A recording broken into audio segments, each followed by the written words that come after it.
Hello friends, welcome back to my channel. इथे आपण जो पदार्थ बनवणार आहोत त्यासाठी आपल्याला एक मोठीशी प्लेट घ्यायची आहे किंवा इथे परातही तुम्ही घेऊ शकता। साधारणतः 4 ते 5 चम्मच आपल्याला इथे गाईचं तूप घ्यायचं आहे।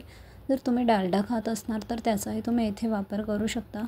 गाईचं तूप घेतल्यानंतर इथे मी पावडर शुगर आणि वेलची पूड एकत्र बारीक करून घेतली आहे, ती आपण याच्यामध्ये ॲड करून घ्यायची। चांगल्या प्रकारे ते मिक्स करून एकसारख्या डिरेक्शनमध्ये आपल्याला सेम डिरेक्शनमध्ये ते चांगलं फेटून घ्यायचं आहे हाताने। तुपाचा पिवळा रंग थोडा लाईट होईपर्यंत आपल्याला चांगलं फेटून घ्यायचं आहे। त्यानंतर 2 वाटी गव्हाचं पीठ इथे ॲड करायचं आहे। 2 ते 3 छोटे चम्मच इथे आपल्याला बेसन पीठ ॲड करायचं आहे आणि तेवढ्याच प्रमाणामध्ये आपल्याला इथे रवा ॲड करायचा आहे। 1 मोठा चम्मच आपल्याला इथे बेकिंग सोडा ॲड करायचा आहे। हे सगळं चांगलं आपल्याला एकत्र करून घ्यायचं आहे।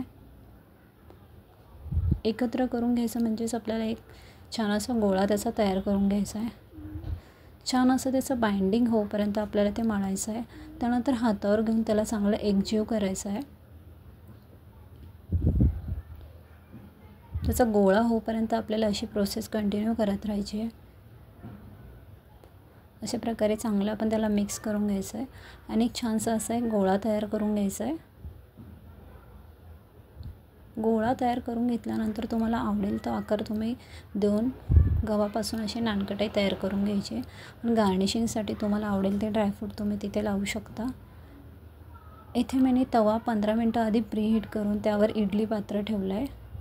आता आपण जे नानकटाई बनवलेले आहेत ते यामध्ये आपण ॲड करूया आणि साधारणतः 45 मिनटापर्यंत आपण त्याला लो टू हाय फ्लेमवरती आपण ठेवून देऊ। 45 मिनटानंतर बघा तुम्ही नानकटाई एकदम सुंदर अशी दिसते, छान असा तिला रंग आलेला आहे।